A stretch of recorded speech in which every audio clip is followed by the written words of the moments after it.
ఈ పసిగుడ్డి ప్రభుత్వాన్ని కూటమి ప్రభుత్వం మీద అప్పుడే సోషల్ మీడియాలో విమర్శలు, చంద్రబాబు గారి మీద విమర్శలు, పవన్ కళ్యాణ్ గారి మీద విమర్శలు. ఏంటి నీకు 11 సీట్లు ఇచ్చి ప్రజలు వాత పెట్టినా మీకు సిగ్గు రాలేదా? సిగ్గు సరం లేదా? మీకు ప్రతిపక్ష హోదా కూడా ఇవ్వలేదే, ప్రతిపక్ష హోదా లేదే అని ఇది కూడా లేదా మీకు?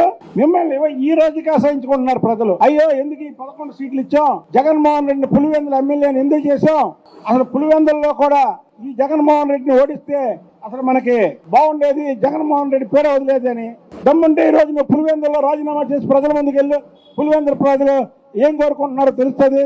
ఇవాళ చంద్రబాబు గారికి 35 రోజులైతే 35 రోజుల మీద నిన్న పేరు నాని పెట్టినటువంటి తప్పులు మాట్లాడడం అనేది చాలా విడ్డూరంగా ఉంది. అసలు పేరు నాని నువ్వు బందర్కి ఏం చేసావు చెప్పు? బందర్ పోర్టు చంద్రబాబు నాయుడు గారు 2019లో మళ్ళీ ముఖ్యమంత్రి అయితే ఈ పార్టీకి బందర్ పోర్టు పనులు పూర్తి చేసేవాళ్ళు. నువ్వు అసలు పేరు నువ్వు అక్కడ ఏం చేసావు?